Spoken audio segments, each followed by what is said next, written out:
So it's almost like you have your, the way I'm seeing it now, you have your soul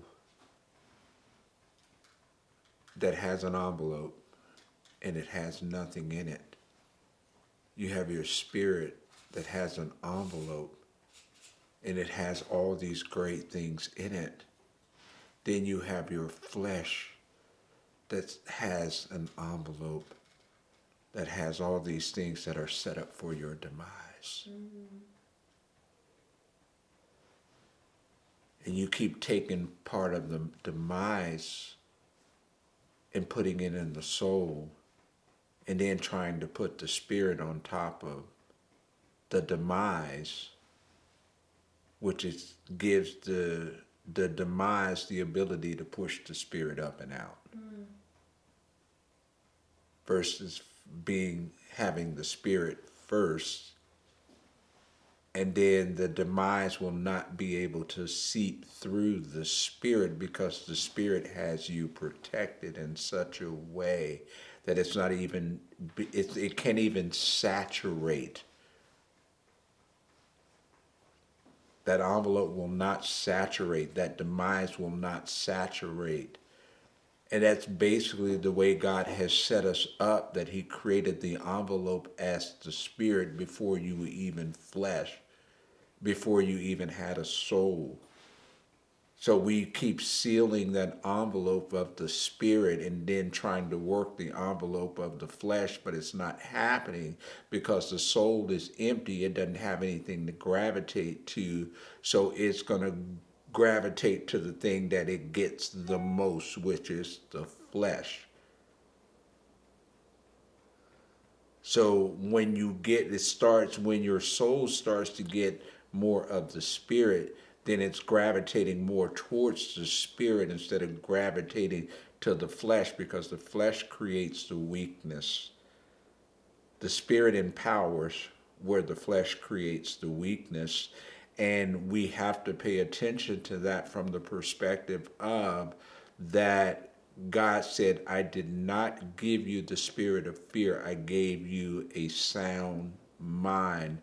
So your sound mind is only coming from the spirit. It's not coming from the flesh, because your mind, your fleshly mind, is unstable. And it can't sustain you. If you keep trying to use it, it always creates roadblocks. And then when all these roadblocks are happening, it ends up creating a maze, and you have to find your way back to God.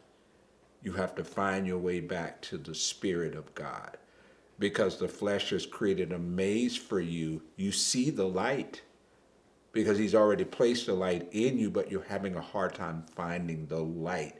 You see the light coming up out of the maze, but you're having a hard time going to the light, because every time you go, you end up going to a dark room.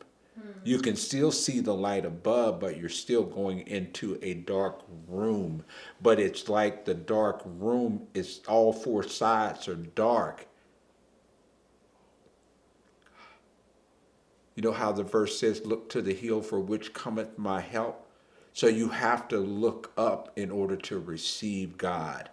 Because if you're looking down, then down is creating the darkness of man. But when you're looking up, you're no longer focused on man. You're only paying attention to God and the light of God and the light of Jesus Christ from that perspective.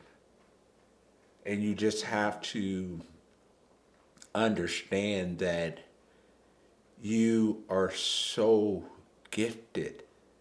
When you understand how gifted you are, that's the only reason that the attacks are coming, because of your gift. Other than that, the attacks won't come. So if you're not being attacked, then you have to question whether you have the gift or not. So with all the stuff that we're going through, it's like the gift is causing us to be attacked, because the attack is trying to distract us from the gift.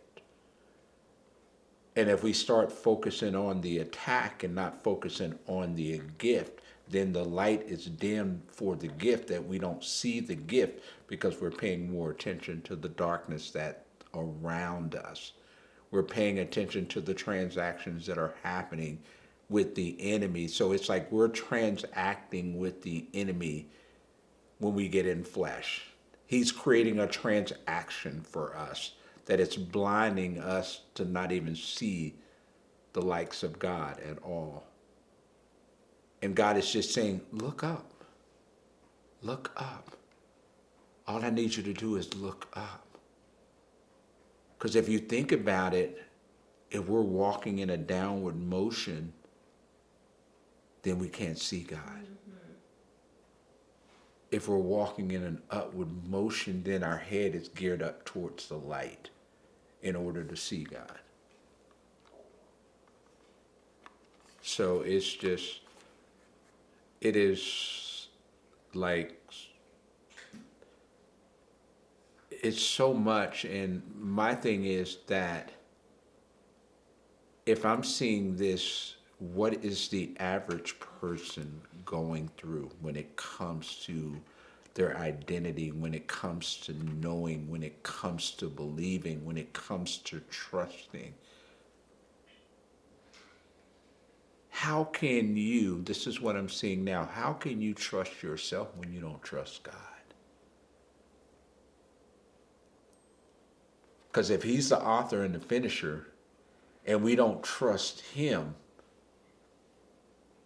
how can we trust ourselves if we're not trusting him? And that's why we try to do this comparative narrative when it comes to God. And that's the thing that Prophet Lovi said, is like we're trying to compare our narrative to who our father was or is.